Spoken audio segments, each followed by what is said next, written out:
मैं ये कहता हूं यार, मुझे कार्ड विजुअल में ना मेरी रिक्वायरमेंट है, मुझे बिजनेस में ये रिक्वायरमेंट मिली कि यार एक कार्ड के अंदर मुझे वो ट्रांजैक्शंस बताओ, the count of the transactions जहां पे क्वांटिटी 3 या 3 से ज्यादा थी।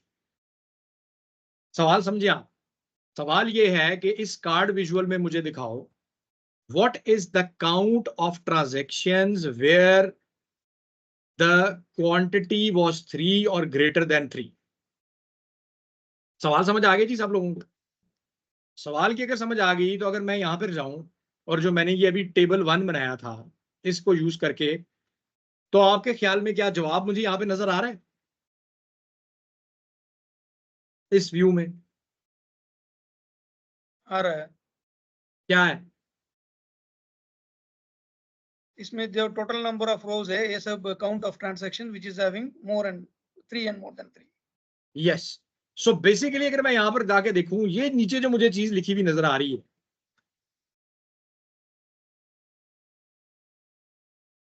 ये रिजल्ट नजर आना चाहिए मुझे। ठीक है, सो अब अगर आपको ये चीज पता है तो मैं क्या लिखूं यहां पे? इसके इस मेजर को क्या बनाऊं? लेट से मैं लिखता हूं इसका मेजर का नाम टोटल ट्रांजैक्शंस, और यहां पे ब्रैकेट में लिख देता हूं क्वांटिटी, क्वांटिटी ग्रेटर देन और ग्रेटर देन 3, या चलेंगे इसमें लिख देते हैं ग्रेटर देन इक्वल टू 3। नाम बड़ा लंबा हो गया, इसको छोटा कर देते हैं, Q greater than greater equal 3। ठीक है, नाम में आप कुछ भी लिख सकते हैं, बहरहाल just to make you understand. क्या लिखूं जी यहाँ पे? काउंट। ठीक है, तो काउंट में आगे क्या लिखूं? काउंट और में उस टेबल का कॉलम का नाम नाम दे दें। काउंट में कॉलम का टेबल नाम दे दें। किसका दूं?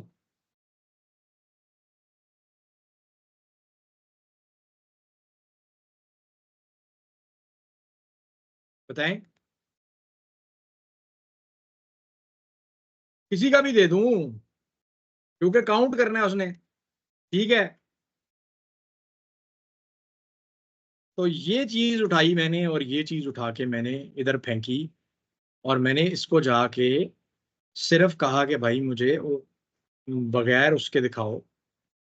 तो एग्जैक्टली ये वो नंबर है, this is exactly the number जो कि मुझे यहां पे ये दिखा रहा है, ये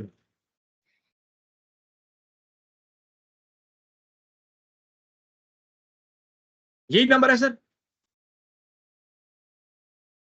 अच्छा, तो हमने अपना मतलूबा मकसद हासिल कर लिया और मुझे यहां पर जनाब वो वैल्यू नजर, वेरी गुड। अब मेरा सवाल ये है, या जिस तरह भी हम जा रहे हैं, जो भी हमने चीज देखी, कि इसका मतलब ये है कि जब भी मैंने इस तरह के कोई क्वेश्चंस का आंसर करना होगा तो मुझे एक इंटरमीडिएटली इस तरह का टेबल क्रिएट करना पड़ेगा। इससे तो यही समझ में आती है बात। जी बिल्कुल, टेबल पहले क्रिएट करेंगे फिर उसको काउंट करेंगे। ठीक है, जैसे अगर जो लोग, अगर किसी को एसक्यूएल का बैकग्राउंड है तो उसको पता होगा कि एक पहले सब क्यूरी क्रिएट होती है, फिर सब क्यूरी के साथ फिर आप बाकी वो करते हैं।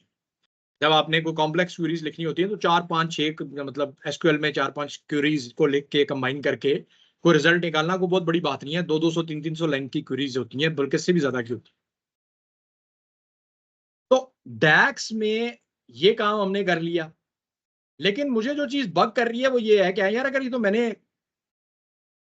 बहुत सारे इस तरह के फॉर्मूलाज बनाने हैं तो या तो टेबलों की भरमार हो जाएगी, और ये तो मेरा डेटा मॉडल कहीं का कहीं चला जाएगा, क्योंकि ये तो फिजिकल टेबल्स हैं।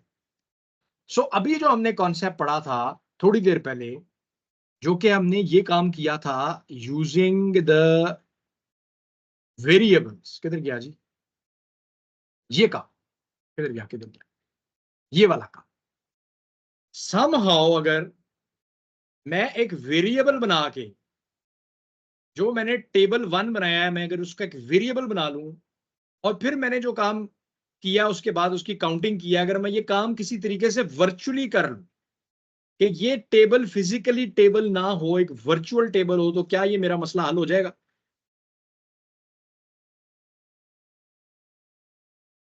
जी हो जाना चाहिए।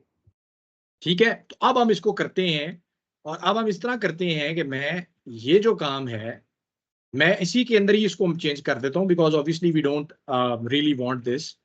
सो मैं कहता हूं यार जाओ एक नया वेरिएबल बनाओ, और मैं इसको नाम भी वही दे देता हूं, table1 इज इक्वल टू, और मैंने क्या करना है, एग्जैक्टली वही काम जो मैंने वहां पर उस फिजिकल टेबल को क्रिएट करने के लिए किया था, मैं एग्जैक्ट वही काम यहां पे करूंगा वर्चुअली, कि मैं वही फार्मूला उठा के यहां पे फेंकूंगा। तो basically I am just copy pasting that formula. Transactions data में जाओ, क्वांटिटी ग्रेटर देन और इक्वल टू 3, तो ये मेरे पास table1 बन गया। और अब मैं करूंगा var table1, अब मैं sorry result is equal to, अच्छा अब एक लिमिटेशन है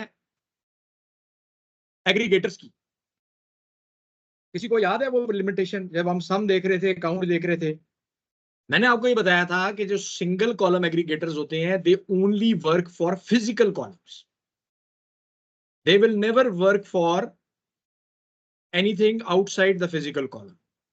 बट यहां पे अब क्या हो रहा है, यहां पर ये जो table1 बन रहा है ये बेसिकली फिजिकल टेबल तो नहीं बन रहा, ये तो वर्चुअल टेबल बन रहा है। बात समझ आ रही है आपको? So I will need to change the single column function with another function जो कि है काउंट रोज का फंक्शन। अब काउंट रोज के फंक्शन में या इस तरह के किसी भी फंक्शन में जब आप डैक्स लिख रहे हैं, अगर आपको टेबल नजर आता है तो इस टेबल का मतलब क्या है कि ये टेबल फिजिकल भी हो सकता है और वर्चुअल भी हो सकता है। ठीक है, सो अब मैं यहां पर अगर लिखूं table1 और इसको कहूं कि यार ये काउंट करे तो इट शुड वर्क। अब मैं यहां पे लिखूंगा रिटर्न, और यहां पे मैं लिखूंगा टेबल, सॉरी रिजल्ट। ठीक है जी, और मैं एंटर करता हूं and the result is there.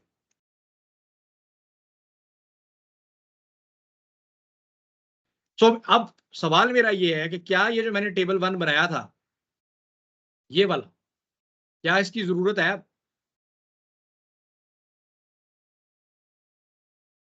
अभी तो नहीं है। नहीं जरूरत।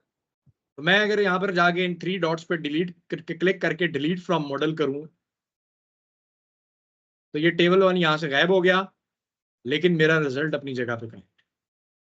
So now if I go back I don't really require anything. मैं कोई भी कॉम्प्लेक्स से कॉम्प्लेक्स सिनेरियो को using the table functions, the combination of variables, table functions, उसका कॉन्टेक्स्ट चेंज करना, वो सारी चीजें मैं मिक्स करके मैं कॉम्प्लेक्स डैक्स की तरफ जा सकता हूं।